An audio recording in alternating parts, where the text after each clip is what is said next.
안녕하세요. 이비인후과 의사로 일하는 30대 후반의 여성입니다.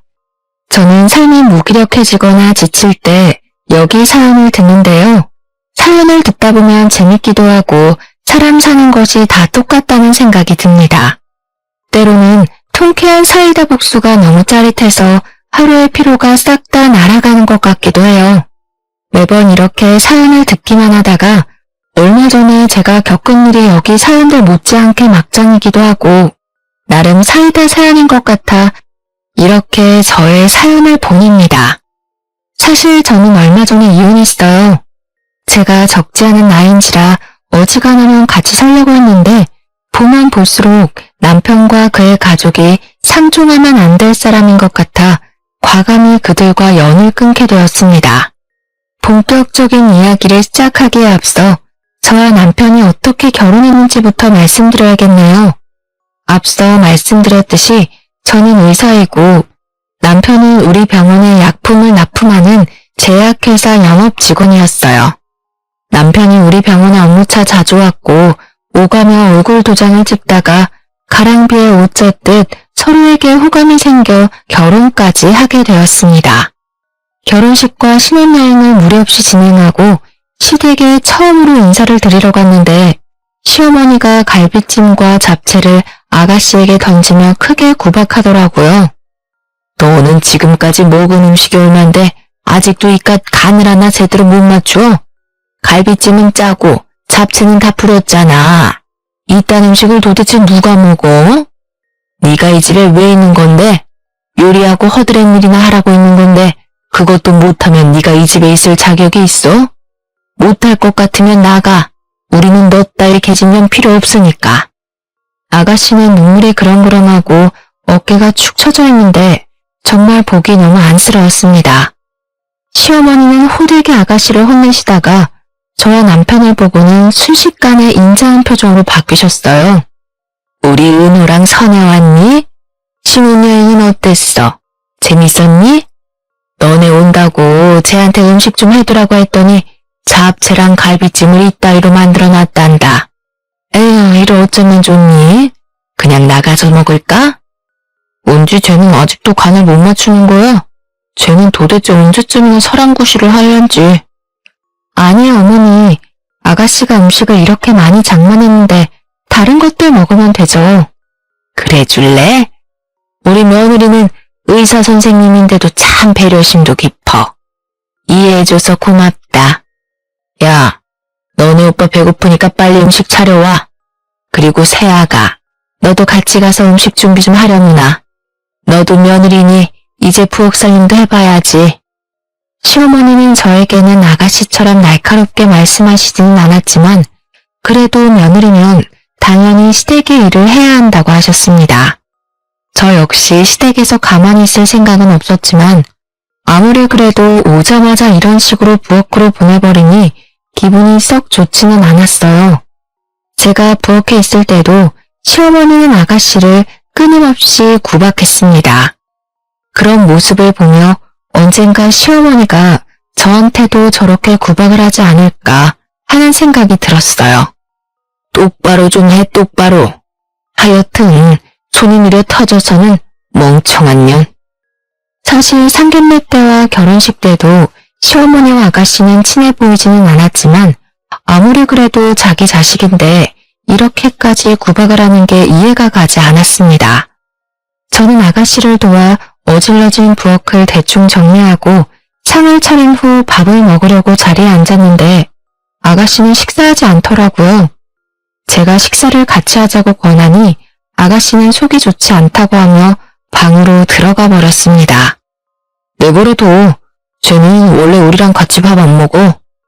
그래, 쟤는 신경 쓰지 말고 우리 세아가나 많이 먹어라. 입맛에 맞으려나 모르겠다. 갈비찜이랑 잡채도 없고 상이 너무 부실하구나. 시어머니는 상이 부실하다고 하며 걱정하셨지만 상 위에는 굴비에 밀푀유나베, 낙지볶음 등 음식이 한가득 차려 있었습니다. 이렇게 맛있는 음식이 많았지만 저는 아가씨가 신경 쓰여서 음식이 잘 넘어가지 않았어요. 그래서 제 앞에 놓인 밥그릇에 밥만 대충 비운 후 잠시 화장실에 간다고 하고 자리에서 일어났습니다. 그런데 아가씨 방에서 훌쩍이는 소리가 들리더라고요. 몰래 아가씨 방문을 열어보니 아가씨는 혼자 서럽게 울고 있었습니다. 거실에는 시어머니와 남편이 밥을 맛있게 먹고 있고 정작 그 음식들을 준비한 아가씨는 같이 식사를 하지도 못한 채 우는 이 모습이 이해가 되지 않았어요. 누가 봐도 시어머니와 남편이 아가씨를 따돌리고 구박하는 모습으로밖에 보이지 않았고 저는 이 상황이 너무 불편했습니다. 그렇게 식사를 마치고 집으로 가는 길에 남편에게 아가씨와 사이가 안 좋아 보이던데 무슨 일이 있느냐고 물었어요. 일은 무슨, 남매 사이가 다들 그렇지 뭐. 세상에 남매끼리 사이 좋은 집이 얼마나 된다고 그래. 남매 사이가 어색할 수는 있다고 보는데 아가씨와 너는 어색한 사이를 넘어서서 서로 원수처럼 생각하는 것 같아서. 솔직히 그렇잖아. 아가씨가 음식을 그렇게 많이 준비했는데 어머니나 너나 수고했다는 말은커녕 구박이나 하고 밥도 같이 안 먹고. 아까 아가씨 방에서 혼자 울었던 건 알아? 괜히 왜 또 울고 난리래? 하여튼 가지가 짠다 정말. 아무튼 별거 아니니까 신경 쓰지 마. 남편은 별일 아니라고 하며 저에게 무언가를 감추려고 하는 듯 보였습니다. 뭔가 이상함을 느낀 저는 다음날 병원에 출근하자마자 아가씨에게 점심때 같이 밥을 먹자고 연락했어요. 어제 음식을 너무 잘 먹어서 맛있는 음식을 대접하고 싶다면서요. 아가씨도 오후에 별다른 일이 없다며 만나자고 했고 그렇게 우리는 식당에서 만나 점심을 먹게 되었습니다. 밥을 먹으며 저는 아가씨에게 어제의 일을 물어보고 싶었는데 어떻게 말을 꺼내야 할지 모르겠더라고요. 그래서 괜히 눈치만 보고 있는데 아가씨가 저의 속마음을 알았는지 먼저 자신의 이야기를 꺼냈습니다. 어제 집에 와서 놀라셨죠? 사실 저는 어머니 친딸이 아니고 오빠만 어머니 친자식이에요. 그랬구나. 남편이 이야기를 안 해줘서 전혀 몰랐어요. 그런데 어쩌다가 이렇게 가족이 된 거예요? 사실 저의 친엄마는 저를 낳고 얼마 지나지 않아 돌아가셨고 저는 아빠랑 둘이서 살았어요. 그러다가 6살 때 지금 어머니랑 아빠가 재혼하게 되면서 저는 어머니 오빠와 같이 살게 된 거고요. 아가씨는 목소리를 가늘게 떨면서 말해줬어요. 기죽은 그 모습을 보는데 어찌나 마음이 아프던지. 재혼 가정인 건 어느 정도 예상을 했지만 아가씨가 그동안 구박을 얼마나 당했을지 가늠이 안 가더라고요. 어머니랑 오빠는 아빠 없을 때 저를 그렇게 구박했어요. 아빠가 저만 예뻐하시고 항상 제게 모든 재산을 남겨주신다고 했거든요. 그래서인지 시어머니는 제게 밥도 안 주고 간식은 당연히 안 주고 한 달에 한 번씩은 제가 괜히 마음에 안 든다면서 저를 불빛이 들어오지 않는 창고에 가뒀고요. 오빠도 그 옆에서 저를 사람 취급도 하지 않았어요. 아가씨는 그 뒤로도 자신이 구박받았던 것들을 이야기하는데 남편도 가담했다는 게 너무 실망스러웠습니다. 결혼 전 제가 알던 사람이 아닌 것 같았어요. 사실 남편은 밖에서는 정말 친절하고 다정한 사람이었어요. 그런데 집에서는 시어머니와 함께 아가씨를 그렇게 구박하고 못살게 굴었다는데 처음에는 아가씨의 말이 쉽게 믿어지지 않았습니다. 하지만 어제 남편이 아가씨를 볼 때 징그러운 벌레를 본 것처럼 바라보던 눈초리며 싸늘한 말투로 말하는 것을 보면 아가씨가 거짓말을 하고 있다고는 느껴지지 않았어요. 남편의 이런 이중적인 모습을 알게 된 후 제가 이런 사람과 평생을 함께할 수 있을까 하는 생각이 들었습니다. 아가씨와 대화를 나누면 나눌수록 저는 남편과 같이 살 수 없을 것 같았어요. 그래서 당장 갈라서고 싶었지만 결혼식 하루 전에 남편의 요구대로 혼인신고까지 마쳤고 무엇보다 아가씨의 상황을 다 알았는데 그냥 이혼하고 모른 척하면 제가 방관자가 되는 것 같은 생각이 들었습니다. 사실 제가 남들이 당하는 모습을 그냥 못 지나치는 성격이거든요. 부모님은 그러다가 큰일을 당할 수도 있으니 그냥 좀 있으라는데 제가 원래부터 그렇게 태어난 걸 어쩌겠습니까? 그래서 저는 훗날 남편과 이혼을 할 땐 하더라도 그 전에 아가씨를 이 집구석에서 무사히 탈출시켜야겠다고 마음먹었어요. 그런데 아가씨는 이제 성인인데 왜 그 집에 계속 계시는 거예요? 그냥 그 집에서 나가서 영 끊어버리면 되잖아요. 사실은 아빠가 살아계실 때 크게 사업을 하셔서 재산이 좀 많았거든요. 그리고 그 재산들은 다 저한테 준다고 입버릇처럼 말씀하셨어요. 게다가 아빠 장례식 날 아빠 친척들 말로는 제 앞으로 남겨주신 유산이 분명히 있다고 했어요. 아빠가 유언장도 쓰시고 증인까지 세워서 유언장 녹화를 했다는데 어머니는 재산 한 푼도 안 남겼다고만 하세요. 그 당시 저는 미성년자였고 아무런 힘이 없었거든요. 이대로 제가 이 집을 나가버리면 유산을 하나도 못 받게 될 것 같아서 유산을 찾을 때까지는 이 집에 계속 있으려고요. 아가씨의 말을 들으니 시어머니와 남편이 왜 그리 독하게 아가씨를 괴롭혔는지 이해가 되었습니다. 바로 아가씨가 받은 유산이 탐이 나서 그랬던 것이었어요. 하지만 이미 어릴 때부터 오랜 시간 동안 어머니와 남편의 구박 속에서 자라와서인지 아가씨는 두 모자 앞에서는 한마디도 못하고 당하기만 하는 말 그대로 약자였어요. 그래서 저는 그런 아가씨를 좀 도와주기로 마음먹었죠. 아침 며칠 뒤가 명절이었습니다. 저는 명절날 시댁에 있으면서 시어머니와 남편이 아가씨에게 함부로 대하지 못하도록 해야겠다고 생각했어요. 안 그래도 일찍 가야겠다고 생각했는데 시어머니한테 전화가 왔습니다.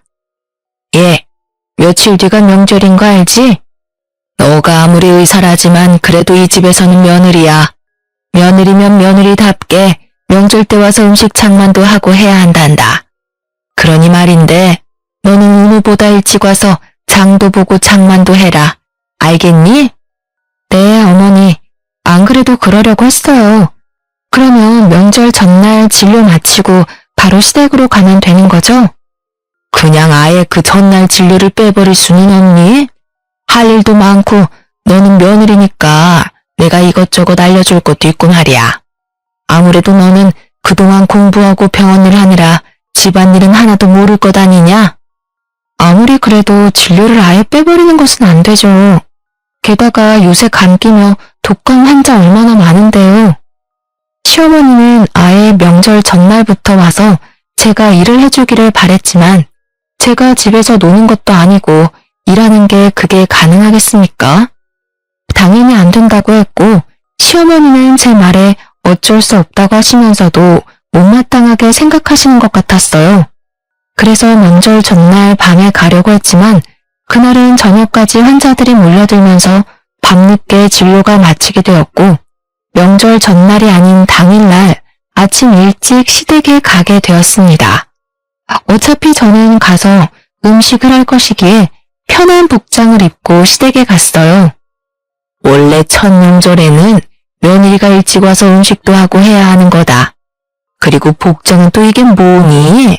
첫 명절이면 당연히 한복을 입고 와야지. 너네 친정에서는 그런 것도 안 가르치디? 한복이요? 저는 음식하고 해야 하니 불편할 것 같아서 편한 복장을 한 건데요. 한복을 꼭 입어야 하면 어머니께서 미리 말씀을 해주시면 되었잖아요. 그리고 여기 시댁에서는 며느리가 첫 명절에 한복을 입어야 하는 문화가 있는지 몰라도 저희 집에서는 그러지 않아서요.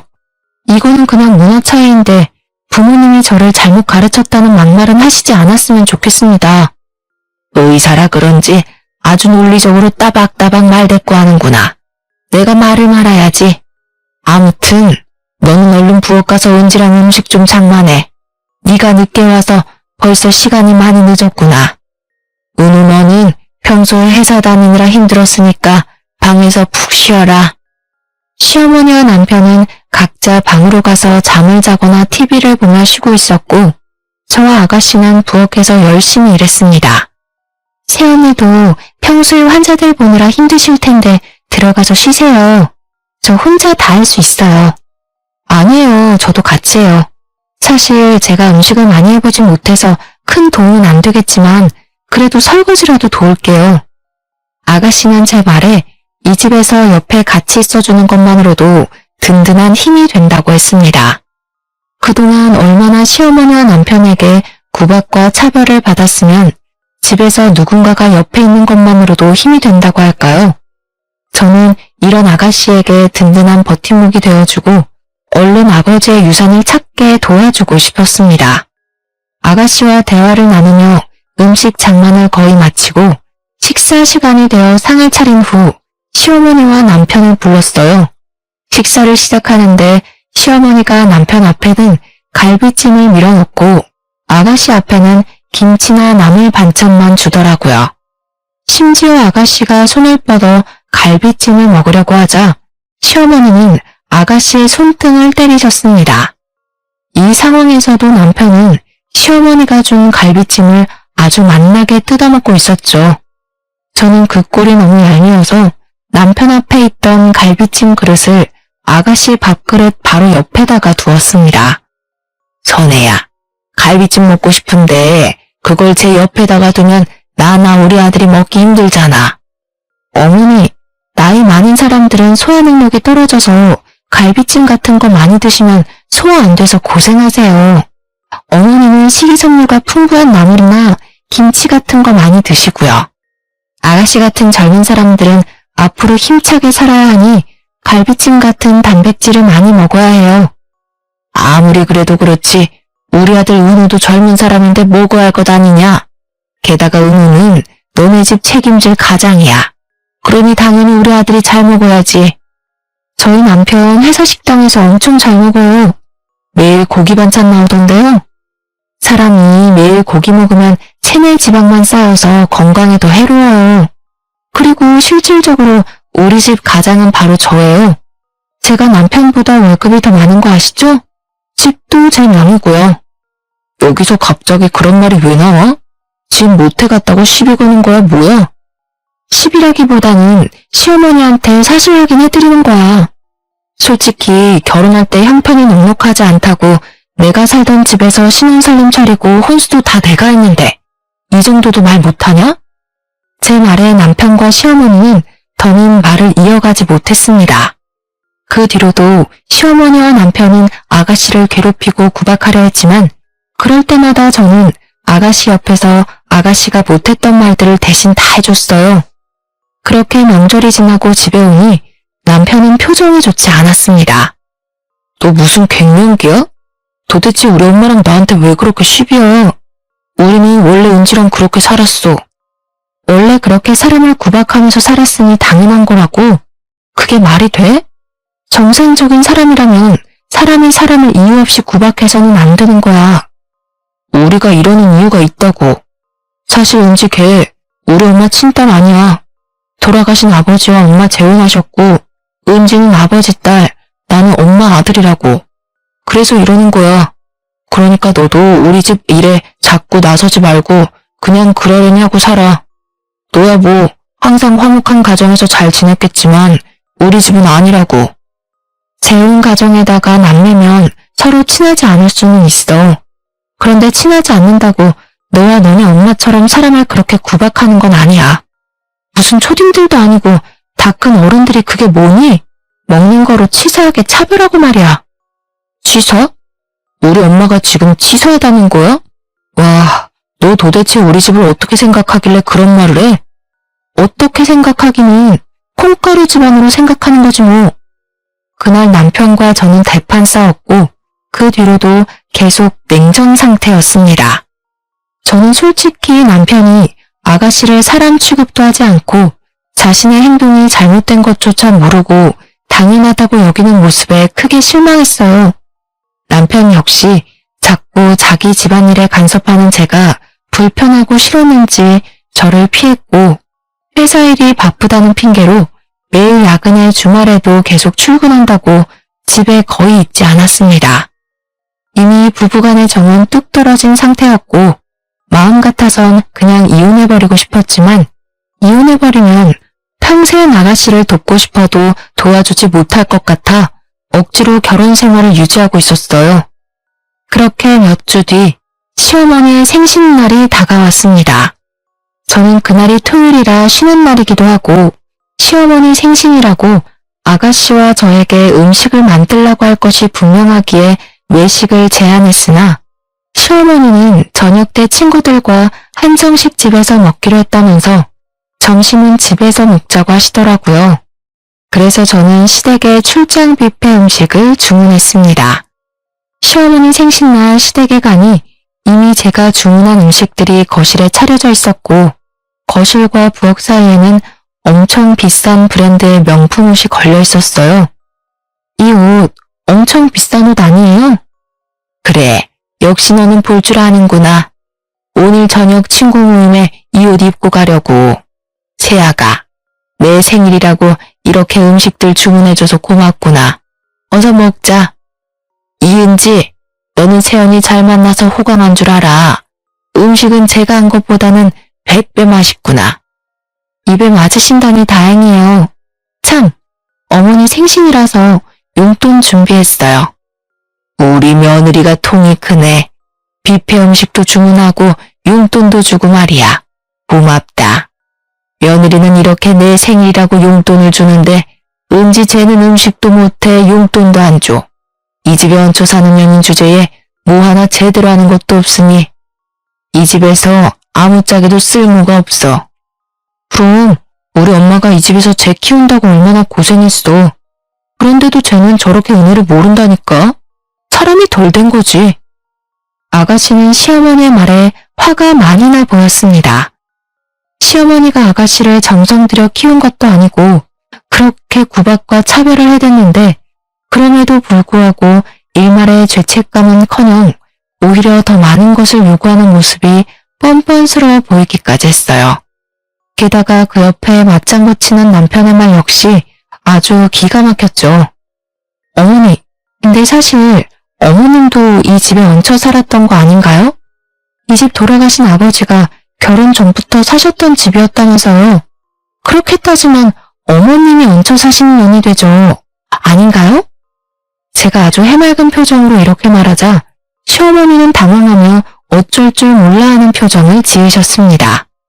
어머, 왜 이리 당황하세요? 제가 무슨 말 실수라도 했나요?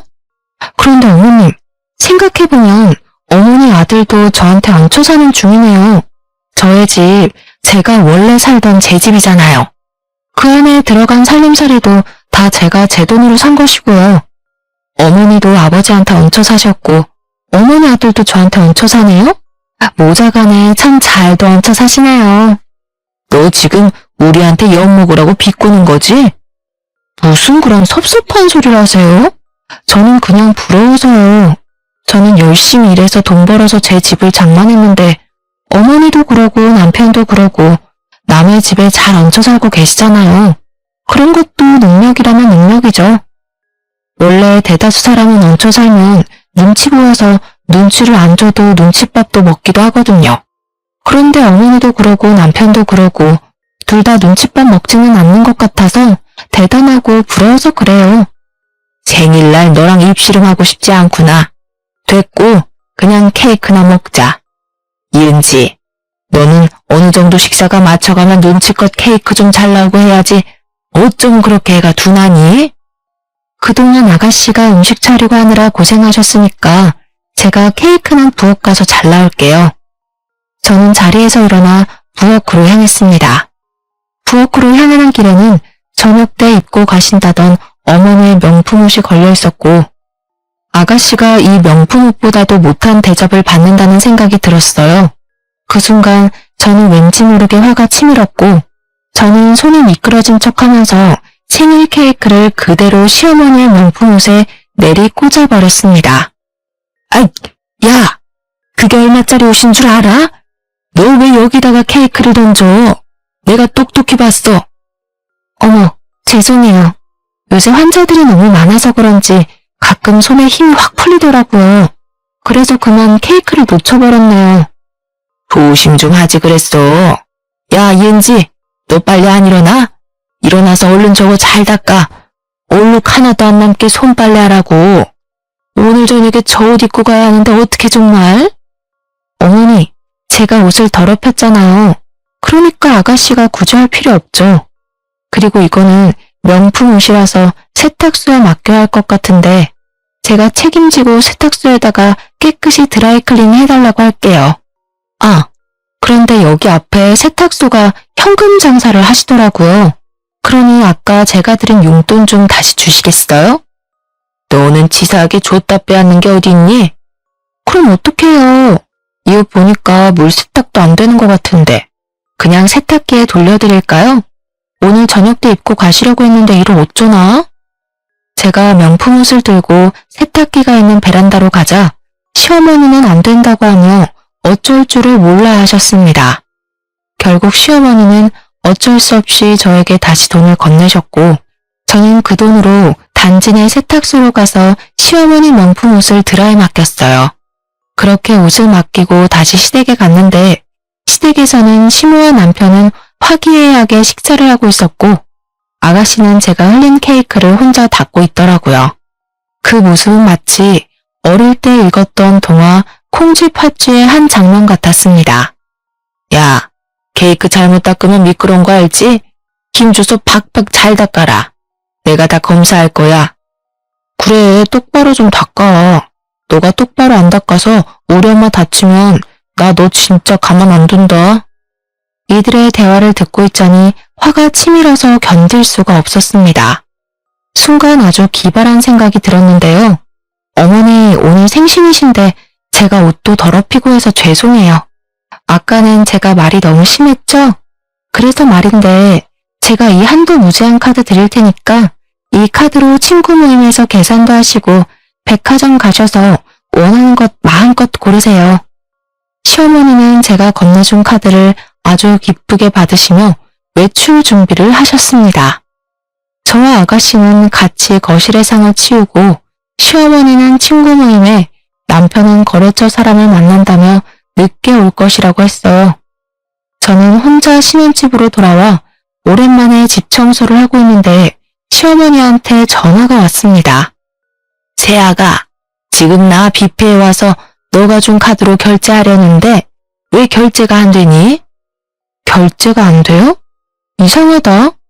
그런데 원래는 한정식 집에 가신다더니 뷔페에 가셨어요? 혹시 금액이 얼마나 나왔어요? 친구들이 내 생일 축하해준다고 왔는데 어떻게 그냥 한정식 집에 가니? 너가 마침 카드도 줬으니 그냥 여기 뷔페로 왔지.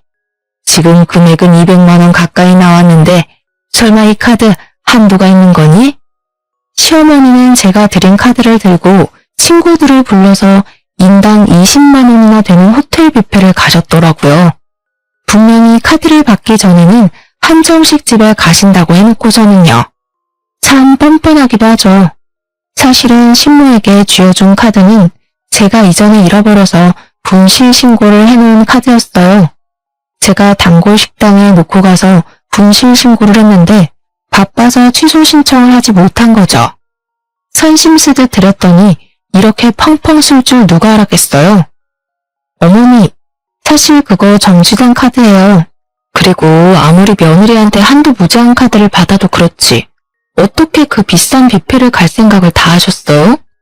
대부분 어머니는 자식들이나 며느리가 카드를 줘도 아까워서 잘 못 쓰시던데. 뭐? 너가 어떻게 이 시애미를 물을 먹일 수가 있어? 내가 친구들 앞에서 얼마나 쪽팔리는지 알아? 지금 200만 원 나온 거 이거 어떻게 하라고? 지금 네가 와서 결제를 하던가? 아유 쪽팔려. 내가 돈 내기로 했단 말이야. 제가 왜요? 저는 그 음식 먹어보지도 않는데 왜 내야 해요? 그리고 지금 저 우리 집 대청소 중이라 못 나갑니다. 어머니 아들 부르시든지 하시고요. 전 전화 끊습니다. 저는 전화를 끊고 한참을 배꼽 잡고 웃었습니다. 사실 시어머니가 저한테는 크게 뭐라고 하신 적은 없지만 은근히 저를 구박하셨기에 시간이 흐르면 아가씨에게 했던 것처럼 저에게도 당연히 그럴 수 있다는 생각을 항상 갖고 있었어요. 게다가 남들이 있을 때는 좋은 엄마인 척하면서 집에서는 아가씨를 그렇게 못 잡아먹어서 안달인 모습을 보며 저도 모르게 좋지 않은 감정이 쌓여 있었죠. 그래서인지 시어머니가 이렇게 쩔쩔매는 모습을 상상하니 왠지 모르게 참 통쾌했어요. 그렇게 한참을 웃다가 다시 청소를 시작하려는데 거실 소파 구석에서 비디오 테이프를 하나 발견했습니다. 생각해보니 저번에 제가 집에 늦게 왔을 때 남편이 소파 밑에서 무언가를 몰래 하다가 깜짝 놀라던데 그때 남편이 이 비디오 테이프를 숨겼나 봐요. 비디오 테이프의 겉면에는 아가씨의 이름이 적혀 있었고 저는 직감적으로 이 안에 아주 중요한 내용이 있을 것 같다는 생각이 들었습니다. 그래서 비디오 테이프를 영상 파일로 복원해주는 업체를 찾아 복원을 의뢰했어요. 며칠 뒤 복원된 영상 파일이 담긴 USB가 제 병원으로 도착했고 영상 파일을 열어보니 사진으로만 봤던 돌아가신 시아버지가 나왔습니다. 영상 속의 시아버지는 모든 재산을 아가씨한테만 물려준다는 유언이 녹화되어 있었어요. 저는 영상을 다 보자마자 바로 아가씨한테 전화를 걸었습니다. 아가씨, 놀라지 말고 들어요. 사실 우리 집에서 오래된 비디오 테이프를 하나 발견했는데 테이프 겉면에 아가씨 이름이 적혀 있더라고요. 뭔가 중요한 것 같아서 영상 복원을 의뢰해서 지금 제가 먼저 봤는데 아가씨 아버지의 영상이었어요. 태연님, 그 테이프 찾으셨어요? 사실 얼마 전에 어머니랑 오빠가 아버지의 유언에 관해 대화하는 내용을 얼핏 들었는데 분명 오빠가 어디에다가 뒀다고 했는데 제가 집에서 찾지를 못했거든요. 우리 집에 두면 제가 쉽게 찾을 것 같아서 일부러 언니 집에 뒀나 봐요. 그래서 이게 우리 집에 있었구나. 그래도 잘 됐어요. 제가 먼저 보고 영상 파일도 복원했으니까요. 우리 얼른 변호사 사무실에 가봐요. 오늘 제가 일찍 퇴근할 수 있는데 오후에 잠깐 만날 수 있어요? 태연님, 너무 감사해요. 언니는 저의 은인이세요. 그럼 이따가 오후에 봬요. 그날 오후 아가씨와 저는 약속한 장소에서 만나 바로 변호사 사무실을 찾았습니다.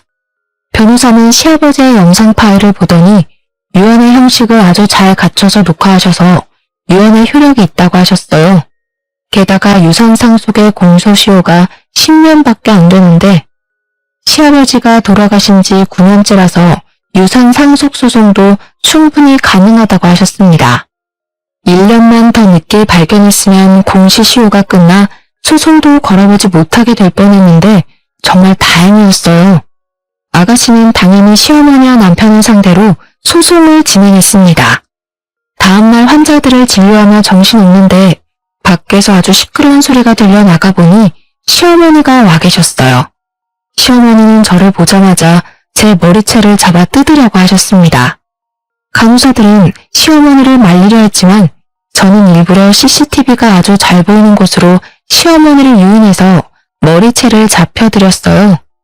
머리채를 잡은 시어머니는 저의 등이며 팔을 사정없이 때리셨습니다. 야, 네가 어떻게 나한테 그럴 수가 있어? 나 그래도 네가 의사 며느리라고 해서 최대한 대접해주면서 살았다. 네가 아주 버릇없이 말대꾸할 때도 나 뭐라고 하고 싶은 거 꾹 참았다고. 내가 그렇게 널 아꼈는데 이은지 그 개집년이 뭐라고 어떻게 내 뒤통수를 쳐? 너 이은지한테 유산 상속 소송 걸라고 부추겼다면서? 어쩜 이렇게 은혜를 원수로 갚아? 네가 그러고도 사람이야? 어머님, 저 이렇게 때리시면 폭행죄로 위자료 청구할 건데 괜찮으세요? 저 이래봬도 의사라서 이 정도 폭행이면 전치 10주 진단서도 충분히 끊을 수 있는데 변호사님께 연락을 드려봐야겠어요. 지금 저 CCTV로 폭행에 대한 증거도 충분히 찍힌 것 같은데. 시어머니는 제 말에 멈칫하시더니 CCTV를 한번 보고 손을 내리셨습니다. 일단 사람들이 보는 눈도 있고 해서 시어머니는 집으로 돌아가셨어요. 그날 퇴근 후 집에 갔는데 웬일로 남편이 일찍 퇴근했더라고요. 저는 평소처럼 남편을 무시하고 제 방으로 들어갔더니 남편이 쫓아 들어왔습니다. 나랑 얘기 좀 해. 그래, 솔직히 말해서 우리 은지 걔 재산 탐해왔어. 그래서 그동안 은지 쫓아내려고 구박 좀 했다. 1년만 더 버티면 그 재산 상속 소송도 걸 수 없다면서 그냥 1년만 네가 모른 척하면서 우리 엄마랑 잘 좀 지내면 안 돼? 그럼 우리가 유산 일부는 너한테 따로 줄게. 그러니까 은지한테 잘 말해서 유산 상속 소송 취하 좀 시켜주라. 응? 부탁이다. 무슨 말도 안 되는 소리를 해? 나는 너네 엄마랑 잘 지낼 마음 눈꼽만큼도 없고 너랑도 잘 지낼 마음 없어. 그러니까 내 집에서 나가. 그냥 썩 꺼지라고. 저는 남편을 제 집에서 쫓아내고 현관의 비밀번호도 바꿔버렸습니다. 남편은 집 앞에서 한동안 난리를 치다가 옆집 주민들이 시끄럽다고 항의하자 어디론가 가버렸어요. 저는 남편의 옷가지며 남편의 모든 짐을 다 캐리어에 대충 꾸겨 넣고 이것들을 다 퀵으로 보내버렸습니다. 그런데 남편이 제 손에 급하게 쫓겨나면서 핸드폰을 두고 갔더라고요. 사실 남편은 핸드폰이 2개였습니다. 하나는 일상생활할 때 사용하는 핸드폰이었고 다른 하나는 영업용 핸드폰이었어요. 그리고 영업용 핸드폰은 제가 손만 대도 깜짝 놀라며 잽싸게 가져갔습니다. 사실 평소에는 저 역시 그다지 궁금하지 않아서 확인하려고 하지도 않았죠. 그런데 자꾸 영업용 핸드폰에서 알림이 뜨더라고요. 뭔가 중요한 일이 있나 싶어 확인을 해보니 이 근처에 새로 개원한 성형외과 이름이 적혀 있었습니다. 처음에는 그냥 업무적인 일 때문에 연락했나 보다 했는데 그 내용이 수상했어요. 자기 사랑해 라는 단어를 보았거든요. 저는 핸드폰을 열어 메신저에 들어가 모든 내용을 확인했습니다. 그 내용은 아주 가관이었어요. 그동안 남편은 야근에 주말 특근을 한다고 사실은 그동안 이 성형외과 의사와 꾸준히 만나고 있었더라고요. 게다가 남편이 얼마 전에 영업팀 팀장이 되었다고 하던데 알고 보니 여기 성형외과 의사와 불륜을 저지르며 약품을 더 많이 납품할 수 있었고 이것이 실적으로 인정되어 영업팀 팀장이 된 것이었습니다. 게다가 더 어이없는 것은 이 의사도 남편과 자식이 있는 유부녀였더라고요. 저는 이 모든 내용을 다 제 핸드폰으로 저장을 했고 그렇게 1시간 정도 지났을 때쯤 시어머니가 화가 잔뜩 나서 집에 찾아오셨습니다. 야, 이럴 거면 그냥 이혼해. 나라고 너같이 싸가지 없고 개념을 밥 말아먹는 년을 며느리로 받아들이는 게 쉬운 줄 알아? 그리고 어디서 지금 내 아들을 쫓아내? 이게 어디서 못된 놈만 배워서? 어머니, 저 안 그래도 이혼하려고 했어요. 그런데 아무래도 소송을 좀 해야 할 것 같네요. 위자료 두둑히 준비해두세요. 마음 준비도 단단히 하시고요. 저는 시어머니를 우리 집에서 내보냈고 그렇게 저와 남편은 별거를 시작했습니다. 어차피 저는 남편이 없는 것처럼 생활했기에 불편한 점은 하나 없이 아주 편하게 지냈어요. 그렇게 한 달이나 지났으려나요? 병원에 있는데 남편에게 전화가 왔습니다. 도니야, 나 이제 우리 엄마랑 연 끊었어. 그러니까 우리 다시 살자. 아직 우리 서류 정리도 안 했으니까 그냥 다시 예전처럼 너 집에 내가 들어가기만 하면 되잖아. 갑자기 그게 무슨 소리야? 갑자기 어머니랑 연을 왜 끊었어?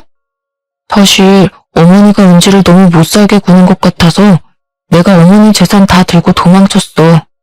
어머니한테 잘하는 척하면서 다 내 명의로 빼돌려놨으니까 이제 나 부자야. 우리 그러니까 다시 같이 합치자, 응? 엄마가 더는 너한테 뭐 못하도록 내가 잘 막을게. 그래? 잘했네. 그럼 이제 그 재산 다 나한테 가져오면 되겠네. 응? 우리 그럼 이제 합치는 거지? 합쳐? 합치기는 뭘 합쳐? 너 새로 개원한 성형외과 의사랑 불륜 저지르고 다녔더라. 내가 이 사실 알면서도 바로 너랑 이혼 안 한 이유가 뭔지 알아? 너한테 소송 때려서 위자료 받으려고. 네가 돈 생길 때까지 참은 거야, 이 멍청아. 만약에 내가 소송 걸었는데 돈 없다고 배째면 어떡하니? 이제 너한테 마음 놓고 이혼 소송 걸 수 있겠다. 고마워, 알려줘서. 저는 그날 바로 변호사 사무실을 찾아가 남편에게는 이혼 소송을, 성형외과 의사에게는 상간녀 소송을 진행했습니다. 그리고 동네 맘카페에도 익명의 힘을 빌려 성형외과 의사가 유부녀인데 제약회사 다니는 남자 직원과 불륜을 저지른다고도 글을 올렸어요. 게다가 시어머니는 제 병원에서 저의 뺨도 때리고 머리채도 잡았잖아요. 시어머니한테도 폭행죄로 소송을 걸었습니다. 당연히 저의 모든 증거가 아주 유용하게 사용되어서 남편과 이혼하고 저는 위자료를 두둑히 받았습니다. 남편은 당연히 자기가 다니던 회사의 소문이 쫙 나서 자연스럽게 잘리게 되었고 성형외과 역시 동네에 소문이 쫙 퍼져서인지 어느 날 가보니 문을 닫았더라고요. 아가씨 역시 유산 상속 소송에서 승소하여 아버지의 유산을 받을 수 있었습니다. 이렇게 모든 것이 제자리로 돌아온 후 아가씨가 잠시 저에게 만나자고 연락이 왔어요. 새언니 덕에 제 모든 것을 찾았어요. 새언니가 저를 모른 척하지 않고 도와주셔서 꼭 이 은혜 갚고 싶어서 그런데 오피스텔 하나 선물로 드려도 될까요? 아니요. 제가 뭘 도와준 게 있다고. 그냥 제 성격이 조금 유별나고 여기저기 참견 많이 하고 다니는 성격이라 그런 거예요. 제가 원래 좀 불의를 참지 못하는 그런 성격이거든요. 그래서 학교 다닐 때도 누가 왕따 시키면 가만두지 않았어요. 아무튼 아가씨 모든 것을 다 찾아서 다행이에요. 이제 그 돈으로 아가씨 공부도 하고 대학도 가고 멋진 남자도 만나서 결혼도 하고 해요. 저는 아가씨의 제안이 너무 부담스러워서 거절했습니다. 대신 앞으로 그 돈으로 아가씨 본인의 멋진 인생을 살라고 했죠. 그렇게 한 일주일이 지났을까요? 갑자기 우리 병원 건물주가 바뀌었는데 제 병원은 월세를 받지 않겠다고 연락이 왔습니다. 알고 봤더니 아가씨가 우리 병원 상가를 유산으로 산 거예요. 아가씨 말로는 상가에 투자 좀 해보고 싶어서 샀다고는 했는데 사실은 저한테 무료로 임대하려고 했던 것이었습니다. 저는 그런 아가씨의 마음에 너무 고마웠고 그 뒤로 아가씨와 지금까지 친자매처럼 잘 지내고 있어요. 아, 그리고 아가씨는 얼마 전에 대학교 간호학과에 입학했어요. 제 병원에 취업해서 같이 일을 하고 싶다고 하면서요. 아가씨는 오랜만에 하는 공부가 힘들기는 하지만 그래도 아가씨가 원래 공부를 잘해서인지 학교 생활에 잘 적응하고 입학할 때 장학금까지 받았답니다. 남편과 시어머니는 저와 아가씨의 소송으로 모든 재산을 다 털린 후 지금은 집도 없고 직장도 없고 거지가 되어 찜질방을 전전하고 다니고 있습니다. 사실 제가 결혼하고 시댁과 싸우며 참 힘들기도 하고 결혼을 후회했는데 그래도 그 힘든 과정을 지나고 나니 아가씨라는 너무 마음씨도 착하고 멋진 동생을 만나게 된 것 같아 다행이라는 생각이 들어요.